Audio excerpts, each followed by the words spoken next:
بسم اللہ الرحمن الرحیم۔ السلام علیکم ورحمۃ اللہ وبرکاتہ۔ لندن کے ایک امام صاحب روزانہ گھر سے مسجد جانے کے لیے بس پر سوار ہوتے۔ لندن میں لگے بندے وقت اور ایک ہی روٹ پر بسوں میں سفر کرتے ہوئے کئی بار ایسا ہوا کہ بس بھی وہی ہوتی اور بس کا ڈرائیور بھی وہی ہوتا۔ ایک مرتبہ یہ امام صاحب بس میں سوار ہوئے، ڈرائیور کو کرایہ دیا اور باقی کے پیسے لے کر نشست پر بیٹھ گئے۔ ڈرائیور کے دیے ہوئے باقی کے پیسے جیب میں ڈالنے سے قبل دیکھے تو پتہ چلا کہ 20 پینس زیادہ آگے ہیں۔ پہلے امام صاحب نے سوچا کہ یہ 20 پینس وہ اترتے ہوئے ڈرائیور کو واپس کر دیں گے کیونکہ یہ ان کا حق نہیں بنتے۔ پھر سوچ آئی کہ اتنے تھوڑے سے پیسوں سے بھلا کون پرواہ کرتا ہے؟ ٹرانسپورٹ کمپنی ان پیسوں کی کمائی سے لاکھوں پاؤنڈ کماتی بھی تو ہے، ان تھوڑے سے پیسوں سے ان کی کمائی میں کیا فرق پڑے گا؟ میں ان پیسوں کو اللہ کی طرف سے انعام سمجھ کر رکھ لیتا ہوں۔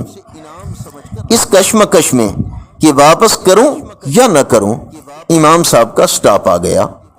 بس امام صاحب کی مطلوبہ سٹاپ پر رکی تو امام صاحب نے اترنے سے پہلے ڈرائیور کو 20 پینس واپس کرتے ہوئے کہا، یہ لیجئے 20 پینس، لگتا ہے آپ نے مجھے غلطی سے زیادہ دے دیے ہیں۔ ڈرائیور نے 20 پینس واپس لیے اور مسکرا کر امام صاحب سے پوچھا، کیا آپ اس علاقے کی مسجد کے نئے امام ہیں؟ میں بہت عرصہ سے آپ کی مسجد میں آ کر اسلام کے بارے میں معلومات لینا چاہ رہا تھا۔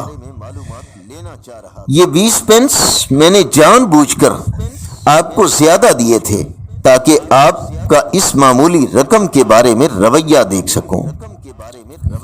امام صاحب جیسے ہی بس سے نیچے اترے، انہیں ایسے لگا جیسے ان کی ٹانگوں سے جان ہی نکل گئی ہے۔ گرنے سے بچنے کے لیے بجلی کے ایک پول کا سہارا لیا، آسمان کی طرف منہ اٹھا کر روتے ہوئے دعا کی، یا اللہ مجھے معاف کر دینا، میں ابھی اسلام کو 20 پینس میں بیچنے لگا تھا۔ یاد رکھیے، بعض اوقات لوگ صرف قرآن پڑھ کر اسلام کے بارے میں جانتے ہیں، یا غیر مسلم ہم مسلمانوں کو دیکھ کر اسلام کا تصور باندھتے ہیں۔ کوشش کریں کہ کہیں کوئی ہمارے شخصی اور انفرادی رویے کو اسلام کی تصویر اور تمام مسلمانوں کی مثال نہ بنا لے۔ اگر ہم کسی کو مسلمان نہیں کر سکتے تو کم از کم اپنی کسی حرکت کی وجہ سے اسے اسلام سے متنفر بھی نہ کریں۔ آج کل کتابیں پڑھنے کا دور نہیں، لوگ رویے پڑھتے ہیں۔ مزید ایسی پوسٹ حاصل کرنے کے لیے اس چینل کو لائک، سبسکرائب اور صدقہ جاریہ کی نیت سے شیئر کیجیے۔ ہو سکتا ہے یہ عمل خود ہماری اور کسی کی اصلاح اور ہدایت کا ذریعہ بن جائے۔ السلام علیکم ورحمۃ اللہ وبرکاتہ۔